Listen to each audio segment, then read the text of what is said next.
Hi, welcome to our first stream of Graph Guy.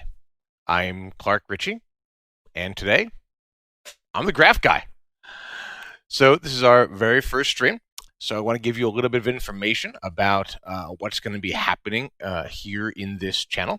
The idea is hopefully to do a fun and perhaps even somewhat educational stream, both for everyone who's tuning in and hopefully for myself as well. Hoping to make this an interactive process where I get to learn from all of you out there, as well as sharing some of my information with you. So a little bit about my background. I'm currently the co-founder and chief technology officer of a company called Beez that unsurprisingly does work in the graph space. That being said, this will never be a product pitch program. I will occasionally talk about various products. I may even show demonstrations or have people on from various products, but we'll try to have honest discussions about those products and tools. We're never going to try to pitch you or sell you on anything here. We're really going to stick to the technology and try to have some fun with it as well. So a little bit more about myself before we dive in. Prior to founding this company, I got over 20 some odd years in the software industry, most of that in the consulting space for the United States government, working in intelligence and defense areas primarily. Some commercial work as well, but that's really most of my background. So working with really large, complex data sets and trying to do interesting things with them.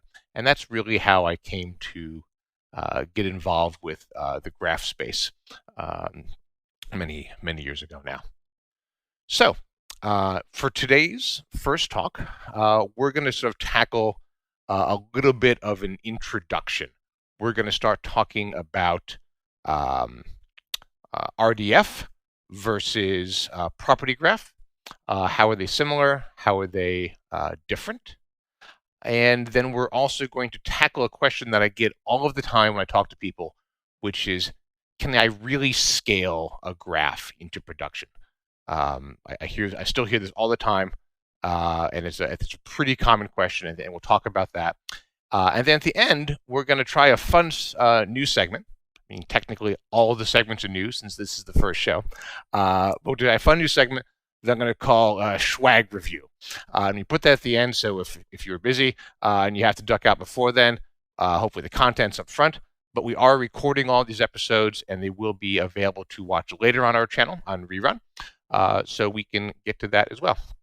All right, so let's talk a little bit about RDF, first of all. RDF stands for Resource Description Framework, and this is one of the older and most popular sort of frameworks or ways of talking about linked data or graph type data. So again, when I say linked data, really we're interested here in this talk about understanding how things are related to each other, potentially across many, many degrees of separation, and doing analysis and things based upon not just the data about those things, but their relationships to other things. That's really what we're interested in here. And RDF was one of the first very successful ways of defining a framework for doing that. It was ratified by the W3C as a standard in 1999, so it's definitely been around a while, and it was actually created back in 95, coming out of some work done by a gentleman out of Apple and out of Netscape as well. So let's switch over to a drawing board, and I'll try to use that to help define a little bit more about RDF and then property graph as well. So you're going to have to potentially bear with me. I've got a cool little stylus pad here that I can use to draw now. And I say I can use to draw, but that might be a very generous description of what I'm about to actually do. So if this is a little ugly, bear with me. Hopefully get better at time. My actual drawing will never get great, but hopefully it'll be legible enough. So the idea with RDF is to define everything essentially as a node. So what do I mean by a node?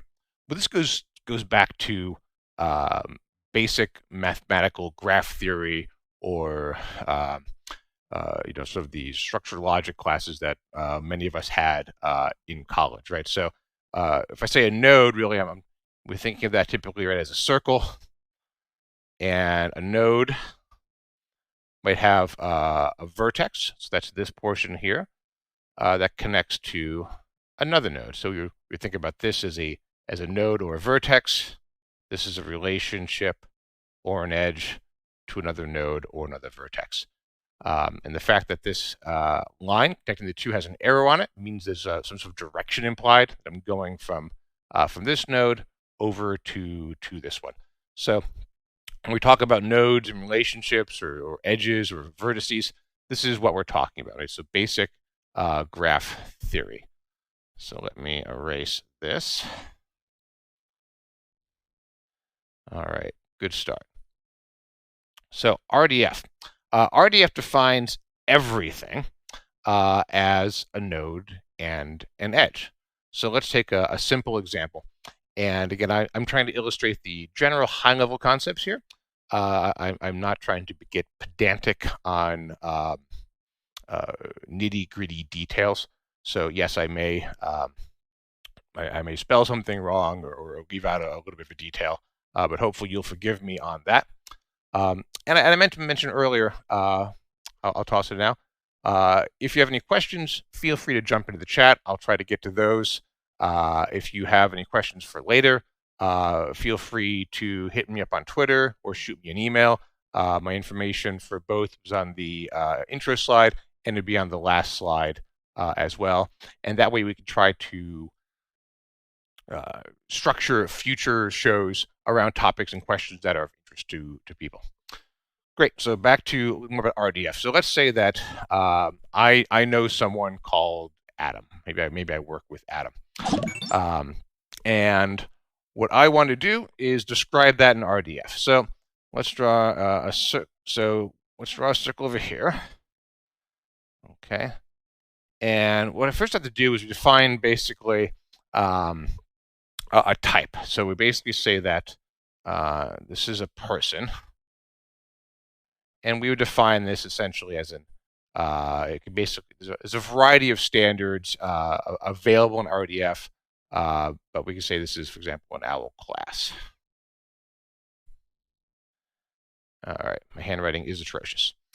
So we define that as a person class. So we're, again, just saying that there is a concept of a person as a class of things that can exist.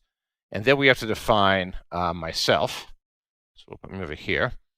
And we define everything in RDF uniquely by an IRI, really. So it's similar to a URI. So for now, we'll just say that I am Clark.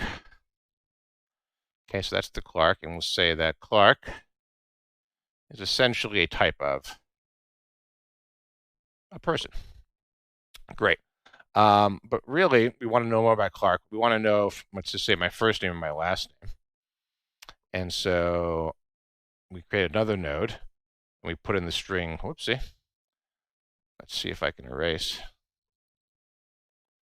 Still really getting used to using one of these boards. It's definitely a lot better than trying to draw with a mouse, which is impossible, especially if you have as little talent at this as I do. But this still takes some getting used to. So this is a string literal, which contains, unsurprisingly, Clark. And basically, this relationship is essentially something like has first name. I'm just going to abbreviate that. Has first name. And then we would do, unsurprisingly, something similar with has last name. Although I wrote it out for some reason there. And that goes to another node, which have the string literal Richey. That's my last name. Great. And now we've defined that I am a person and that I have a first name, Clark, and a last name, Richey. Awesome. Well, if I want to know Adam, though, again, no big surprise, it's going to look very similar to what we just did. We're going to define Adam. We're going to say that Adam is also a person, and that Adam, I'm going to abbreviate even further here, has first name Adam,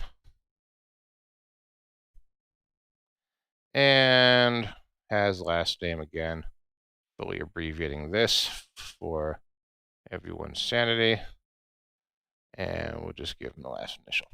All right, and then I want to say that we know each other, so we can say that Clark knows Adam. Great. So very simply put, that's a diagram of how this relationship might fundamentally look in an RDF framework. And this is kind of cool, right? Because as you can see, it's all about relationships and how things relate to one another. And it gets interesting down here. So with these literals, if there is someone else in the world, for example, who was maybe a person and his first name was Adam and his last name was Richey, right? You could see here that we'll just call this person P2, and they could have a has last name relationship to Richey, and a has first name relationship to that same string Adam. And I won't draw the line up to person here and clutter the diagram. But again, we can start to see now how we can traverse relationships to understand how things are related, and do some really interesting analysis around that. So again, at a very high level, that's kind of how RDF looks visually. It's typically written out in a number of different serialization formats, RDF XML being a very popular one, as well as Turtle, which is a cool name and is a much more compressed format. And you'll essentially hear the word triple thrown around a lot with RDF, right? So when I say, for example, that Clark knows Adam, triples in RDF are always in the form of subject, predicate, object. So Clark knows Adam, or Clark is type of person, etc. So subject, predicate, object is how things are written out with using Turtle or RDF XML or any of the other serialization formats for writing these out in text. So great. This is, really sort of the granddaddy of all linked data structures or frameworks. And we'll talk some more in a moment about some of the pros and cons of this after we talk about property graph. So property graph was really, and the property graph and the property graph database was really essentially created, gosh, I guess it's a little over 10 years ago now, by Emil Ephraim, who is the CEO and founder of Neo4j. And the property graph framework is very similar. Conceptually, you're still trying to do the same thing, which is understand, again, the relationships between things. But a property graph format is a much more succinct format. So over here in red, I'm going to draw out essentially a visual structure that represents the same information. So I'm going to say I've got this node here, and up here I'm going to write person on top of this node, because in property graph we put labels, right? We put labels on top of the nodes. So just like I have a node here, this is also a node, but you're supposed to having to say that this relates to some other node, which is of a class person, to say that Adam is a person. Here I just say that nodes have a label, and that label is essentially acting to define what this is about. So this is a person. And now I just put properties directly into or onto this node. So I can say, for example, and I'm going to have to write kind of small here, F name is Clark for first name, and L name is Richey. That's never going to fit in the box, but that's okay. Great. And now I can do the same thing, of course, for Adam. Right? I say this is also a person. And now I say F name is Adam.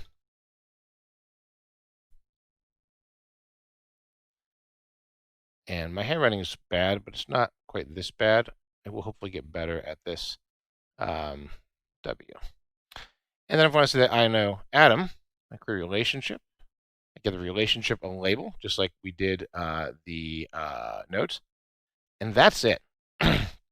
So here I've said I have that there's a person whose first name is Clark and last name is Richey, a person whose first name is Adam, his last name is just W, and they have a knows relationship. So Clark knows Adam.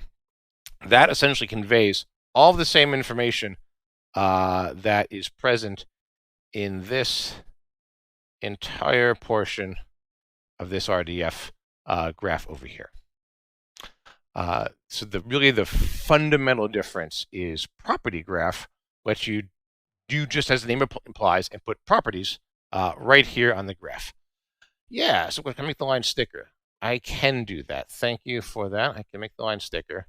I can't really go back and sort of retrospectively do that because you'd just be here forever. But I will draw thicker from now on. So hopefully that'll be better in the future. I appreciate that feedback from one of our viewers. So again, same information contained here in the property graph as is here in the RDF. It's a much more condensed format. So let's just talk a little bit more about the basics of the two things, and then we'll compare and contrast a little more detail. So if I have RDF of any type of serialization format, I can of course store that in a database, as we do most of our data right in the enterprise. So we can store it and query it and update it, etc. There are a number of RDF databases on the market, of course, that have been for many years. Same thing with property. There's a handful of property graph databases in the market. Many more popping up now.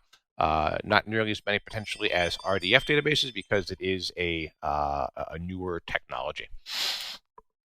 If I want to query my RDF, there is a standard query language defined. It's called Sparkle, S-P-A-R-Q-L. And I'm not going to go into the details of Sparkle in great depth in this discussion. Suffice it to say that it is essentially a pattern matching language where I define the patterns I am looking for here in this data to try to see what is actually in my database that matches the pattern I'm looking for, so I can perform my my analysis. Over here in the graphland, unfortunately, there is no. I'm in the wrong color still. See, unfortunately, there is not yet a standard. There are several major languages, Cypher being one of the most popular ones, also developed by Neo4j, then open sourced as well into OpenCypher. There's another major query language called Gremlin, also open source.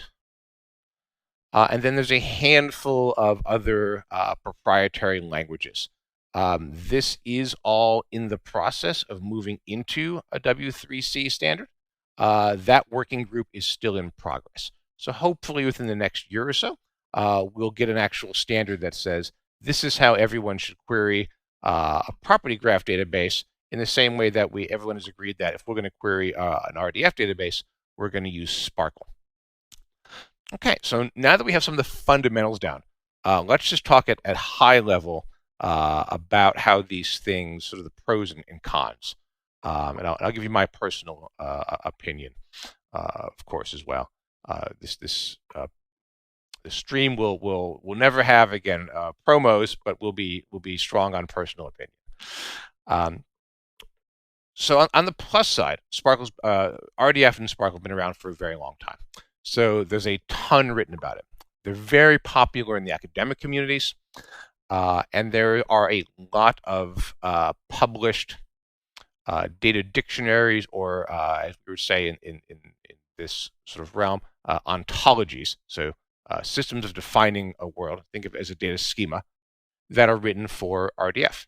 And if you're in an industry where you want to make sure that you're using the same terminology to communicate with other companies or members or something like that and sharing information, that can potentially be very, very helpful. Additionally, there's a whole, we're just scratching the very top of the surface here when I'm talking about RDF today. There's a whole variety of other things here I mentioned briefly. There I go in the wrong color again. And if I don't change it, it'll absolutely drive me insane. So OWL, for example, I did it again.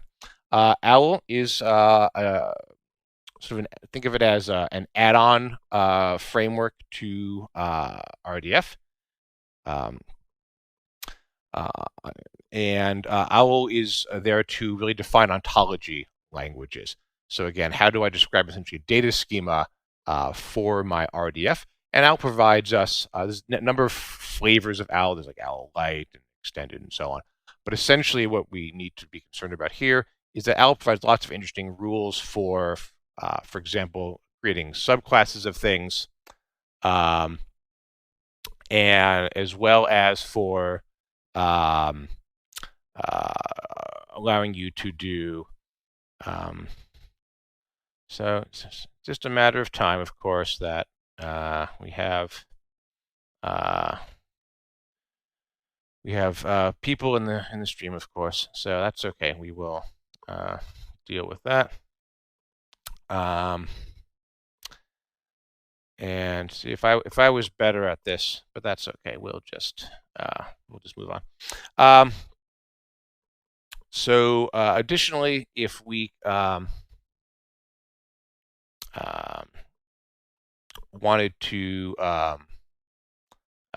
use OWL again, OWL gives us the ability to, for example, define class hierarchies. So if I wanted to say that I wanted to define, for example, a teacher as a class, I could say that a person is a teacher is a subclass of person. And if I defined properties on teacher, they would automatically be inherited by person. So for those of you who are in the programming space, you can think of this as kind of like an inheritance in an object-oriented type of a way that OWL allows you to have. So the other things that OWL gives us, again, the ability to define like same as relationships, other sort of semantic add-ons, if you will. So for example, if I had so here I say has F name, maybe someone calls it a full first name, I could say that the F name property is the same thing as the first name, for example. So in lots of ways to really richly describe things. And then because this does provide a very rich way of doing things, semantically speaking, and it's been around for so long, there are, again, frameworks and tools out there for doing inferencing. So for example, by inferencing, what we mean is deriving information that is not explicitly stated here. So for example, I see that Clark knows Adam, but I don't see that Adam knows Clark.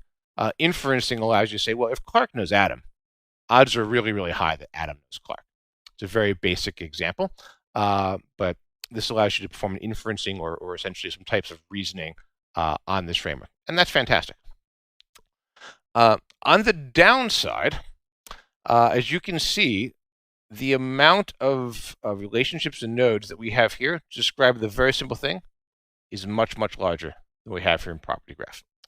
And functionally what that means is this tends to explode in terms of data much more quickly.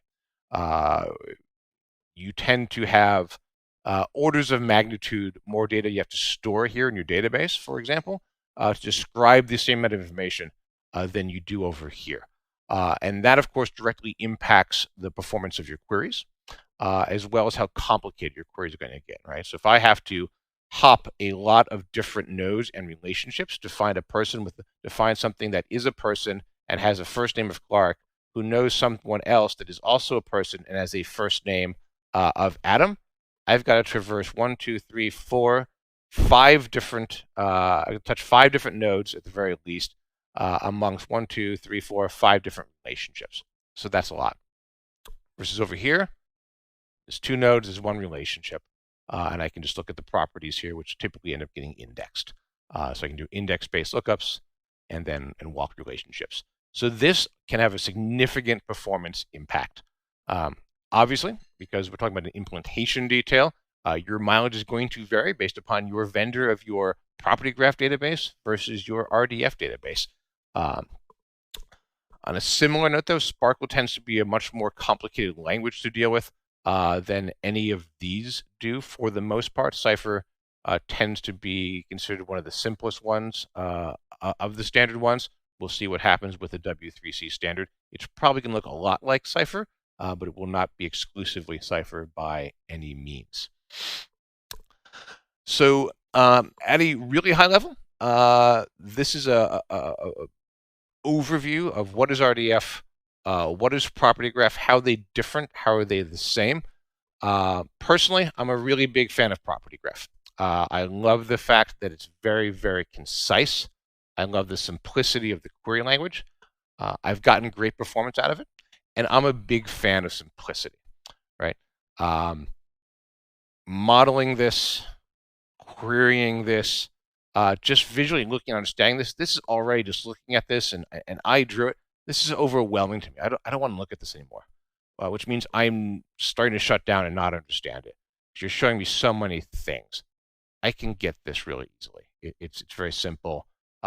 It kind of, at least to me, understanding that there is a node and those nodes have properties and relationships is really easy for me to wrap my head around.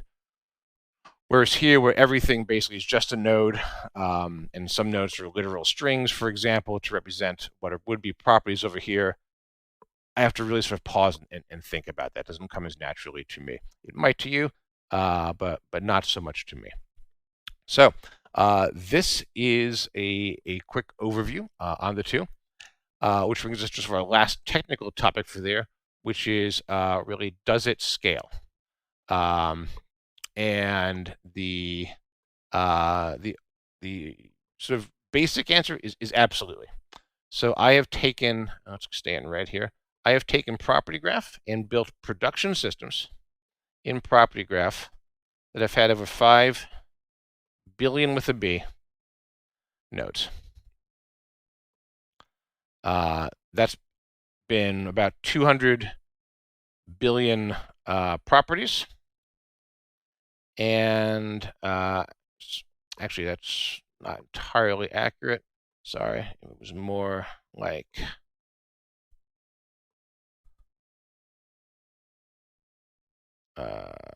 600 billion properties and 200 billion relationships in that database. And it worked. We ran a really large production system for many years for a customer at this scale. And that was about on disk about 5 terabytes. So it was a pretty big system, and this was on commodity hardware. This was not really large hardware. So can it scale? Absolutely. I've done many other systems that are also quite large. This has been the biggest so far. Can you scale this? I think it's a lot harder. So I've done systems here again, and you start hitting, like I hit 1 billion nodes on an RDF-based system at a much essentially sooner point in terms of ingested data than I did over here. And again, because of that expansion in how many nodes there were in the database, that had a direct impact on my ability to query in a reasonable time, as well as the complexity of the queries that I had to write to even try to do that. So I've personally taken RDF to about 1 billion nodes. I am not the world's leading expert in RDF in production, but